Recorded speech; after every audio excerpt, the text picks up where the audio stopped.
बिस्मिल्लाहिर्रहमानिर्रहीम। मेरा नाम डॉक्टर मोहम्मद आरिज खान बरकी है। अल्लाह के फजल से लाखों साइकियाट्रिक और से हूँ। हर मजहब में रोजे जो है ये फर्ज है। आखिर इसकी क्या वजह?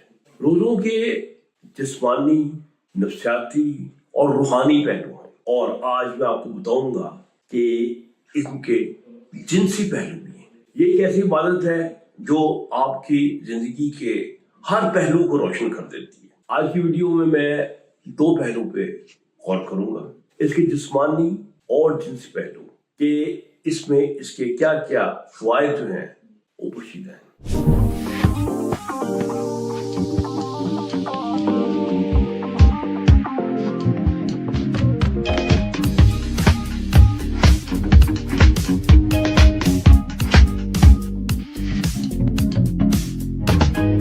सबसे पहले हम देखते हैं कि हम अपने आप को भूखा प्यासा रखते हैं 12 घंटे 14 घंटे। इसके क्या फायदे हैं? जब आप हम भूखा रखते हैं तो सबसे पहले तो आपकी जो मैदा है ये कुछ रेस्ट इसको मिलता है, और आपका जो बॉडी के अंदर जो मेटाबॉलिज्म होता है ये रीसेट होता है। अब थोड़ा सा मुझे एक्सप्लेन करना पड़ेगा कि रीसेट का क्या मतलब है। हम सारा दिन कुछ ना कुछ खाते हैं तो हमारे अंदर जो है वो ग्लूकोज बढ़ता है तो इंसुलिन आती है, और इंसुलिन जो है वो आपके अंदर जो है फैट्स और ट्राइग्लिसराइड जमा करती है। जब आप अपने आप को भूखा रखते हैं तो आपका जो ग्लूकोज लेवल है वो नीचे रहे, कोई इंसुलिन ऊपर नहीं आएगी, कोई फैट जमा नहीं होगी। तो इससे ये होगा कि आपको कम इंसुलिन की जरूरत है, और आपके अंदर जो इंसुलिन है वो ज्यादा काम करना शुरू कर देगी, ज्यादा सेंसिटिव हो जाएगी। अब इसका फायदा क्या है? जैसे मैंने बताया कि फैट है वो कम जमा होगी, और खास तौर पे आप भूखे रहते हैं तो जो आपके सेंटर यानी कि आपके जिगर पर, आपके मैदे पर, आपके अंतड़ियों के इर्द गिर्द जो फैट, इसे हम कहते हैं सेंट्रल या विसरल फैट, और ये बड़ी ही खतरनाक होती है। ये आपके दिल और आपकी सेक्स की मत मार देती है, ऐसे ऐसे टॉक्सिन इन्फ्लेमेशन पैदा करती है। तो जब हम भूखे रहते हैं तो सबसे पहले यही फैट है जो कि बर्न होती है, और उसकी बर्निंग का फायदा ये होता है कि आपकी वेस्ट जो है थोड़ी सी कम हो जाती है। चाहे आपका वजन कम ना भी हो, यानी कि आप कुछ इस तरीके से ज्यादा खा जाएं कि आपका वजन कम ना भी हो, तो भी रमजान के आखिर में आपके जो सेंट्रल या विसरल फैट है ये कम हो जाती है, जिसके फायदे आपके दिल, आपकी वेसल्स और आपके दिमाग और आपके टेस्टिस, हर एक को इसके फायदा जो मिलता है। मैंने बताया था ना कि आपकी नाक जो है ये भी फैल जाती है इसकी वजह से, और जब आपकी विसरल फैट कम हो जाती है तो आपके नक्श भी बाहर आ जाते हैं, यानी कि वजन बढ़ जाता है।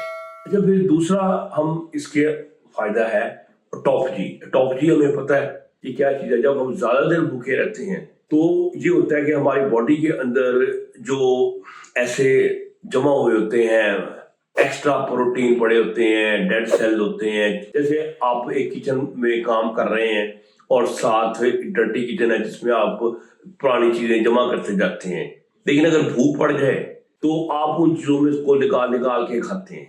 इस तरह हमारी बॉडी भी उन बेकार सेल्स को, बेकार प्रोटीन्स को निकाल कर दोबारा यूटिलाइज करती है, जिससे हमारा सिस्टम जो है क्लीन हो जाता है। और ऑटोफेजी जो है एक ऐसी चीज है जो कि हर बीमारी का दुनिया की इलाज है, कैंसर समेत इटालियो। इसके बाद आपकी वेसल्स और आपका जो दिल का सिस्टम है, कार्डियोवैस्कुलर सिस्टम, इसके ऊपर क्या असरात है? सबसे पहले तो ये है कि आपका जो बैड कोलेस्ट्रॉल है वो कम हो जाता है, और गुड कोलेस्ट्रॉल HDL ऊपर हो जाता है, बैड कोलेस्ट्रॉल ट्राइग्लिसराइड और LDL और VDL ये थोड़े कम हो जाते हैं। तो ये निकलता है आपकी वेसल जो है वो साफ हो जाती है, और इसके अलावा आपका जो ब्लड प्रेशर है ये भी कम हो जाता है, आपकी वेसल खुलना शुरू हो जाती है। और आपके अंदर एक ऐसा काम मैकेनिज्म होता है कि आपकी जो ऑक्सीडेटिव स्ट्रेस होता है, जो हमारे अंदर एक धुआं सा उठ रहा होता है जब हमारी चीजें बर्न होती हैं, उसे हम कहते हैं रिएक्टिव ऑक्सीजन स्पीशीज, जो कि आपके अंदर छोटे छोटे جا کے ذرات ہوتے ہیں جو کہ آپ کی اسکن، آپ کی ویسل، ہر ایک کو جا کے زخمی کر دیتے ہیں اور بوڑھا کر دیتے ہیں، اور وہاں پر ڈیمیج اسٹارٹ ہو جاتے ہیں، اور نتیجہ یہ نکلتا ہے کہ وہاں پر انفلیمیشن پیدا ہو جاتی ہے، اور آپ کی جو نائٹرک آکسائڈ کی پروڈکشن ہے یہ کم ہو جاتی ہے۔ تو جب نائٹرک آکسائڈ کی پروڈکشن جو کہ متاثر تھی انفلیمیشن کی وجہ سے اور آکسیڈیٹو اسٹریس کی وجہ سے، وہ بہتر ہوگی تو ویسلز کھلیں گی، ویسل کھلیں گی تو نفس کی ویسلز بھی کھلیں گی، جب اس کی ویسلز کھلیں گی تو نفس جو ہے نا وہ جھوم کے اوپر اٹھے گا، کیونکہ ویسلز کا کھلنا ہی تو نفس کے اکڑاؤ کا مین جو میکانزم ہے۔ تو یہ اس کے یعنی فائدے ہیں۔ پھر جب انفلیمیشن کم ہوتی ہے تو آپ کے ٹیسٹس میں بھی انفلیمیشن کم ہوتی ہے، یہ نکلتا ٹیسٹوسٹیرون کی پروڈکشن جو ہے وہ آپ کی بہتر ہو جاتی ہے، انفلیمیٹری مارکر جو ہوتے ہیں وہ آپ کے لو ہو جاتے ہیں۔ انفلیمیشن کا ڈاؤن جانا جو ہے نا یہ تقریباً ہر بیماری کا علاج ہے، ٹو بی آنسٹ نا، یعنی کہ ہر بیماری انفلیمیشن سے شروع ہوتی ہے اور انفلیمیشن پہ ختم ہوتی ہے، تو آپ کا انفلیمیشن کا لیول جو ہے وہ ڈاؤن ہو جاتا ہے۔ اچھا، پھر اس کے کچھ بڑے لطیف قسم کے اثرات بھی ہیں، ہمارے جو برین کے اوپر اثرات ہیں۔ ہمارے اندر نا ایک ہارمون نیورو اینڈوکرائن ہوتا ہے، اسے کہتے ہیں BDNF، برین ڈرائیو نیوروپیٹک فیکٹر اس کو ہم کہتے ہیں۔ یہ بیسیکلی جب بڑھتا ہے اور یہ آپ کے روزے سے بڑھ جاتا ہے، جو آپ کی یاداشت اور آپ کی توجہ میں اضافہ کر دیتا ہے، سوچ میں کلیئرٹی لاتا ہے، اور ایون ڈپریشن پہ بھی یہ کام کرتا ہے، یعنی کہ آپ کی اداسی جو ہے وہ کم ہو جاتی ہے۔ اور ہم جانتے ہیں کہ جو روزہ ہے یہ آپ کو صبر دیتا ہے، اور یہ صبر جو ہے نا یہ سب سے بڑا اینٹی ڈپریسن جو ہے یہ آپ کا روزہ ہوتا ہے۔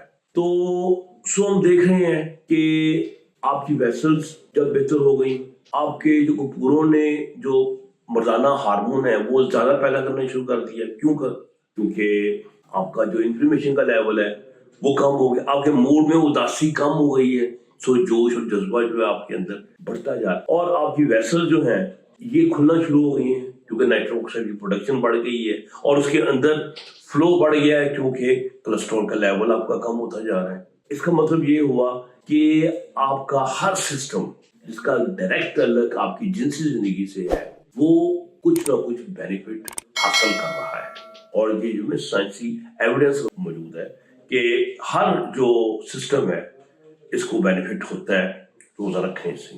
سو رمضان جو ہے اللہ تعالیٰ کا ایک آپ کو تحفہ ہے جس میں آپ ثواب کی نیت سے اپنے آپ کو بھوکا رکھتے ہیں، لیکن اللہ تعالیٰ آپ کے بدلے میں ثواب کے ساتھ ساتھ کئی دنیاوی فوائد، تو ہمیں اللہ تعالیٰ کا شکر کرنا چاہیے۔ اچھا، کچھ چیزیں ہیں جو میں بتانا چاہتا ہوں، کچھ لوگوں کو فائدے کم ہو جاتے ہیں، مثلا افطاری کے بعد آپ سگریٹ پینا شروع کر دیں، سموسے اور تلی ہوئی چیزیں کھانی شروع کر دیں، بہت زیادہ چینی سے مٹھاس جو شربت جو ہے وہ گٹر گٹر گٹر پینا شروع ہو جائیں، اب اپنی نیند جو ہے آپ کی بہت زیادہ کم ہو جائے، تو اس سے کچھ فائدے ہوتے ہیں نا، ان میں کمی آ جاتی ہے، وہ فائدے نہیں آپ کو ملتے جو کہ آپ کو ملنے چاہیے تھے۔ سو آپ اس میں افطاری کے بعد کچھ نہ کچھ نا اپنے کنٹرول کو وہ قائم رکھیں، یہ نہیں کہ افطاری ہوئی تو سارے جب بریکیں جو ہیں وہ جو ہلکی ہلکی لگی ہوئی تھی وہ آپ ایک دم چھوڑ دیں اور ایکسیلیٹر پہ پاؤں رکھ دیں اور گاڑی جو ہے وہ بھاگے، تو پھر کہیں نہ کہیں ٹکرائے گی، تو اس کے فائدے آپ کو نہیں ملیں گے۔ سو پورے فائدے حاصل کرنے کے لیے آپ ان چیزوں پہ عمل کریں، ہمارے چینل کو سبسکرائب کریں، خوش رہیں اور خوشیاں بانٹیں۔ ڈاکٹر فرق کی اجازت دیں، اللہ حافظ۔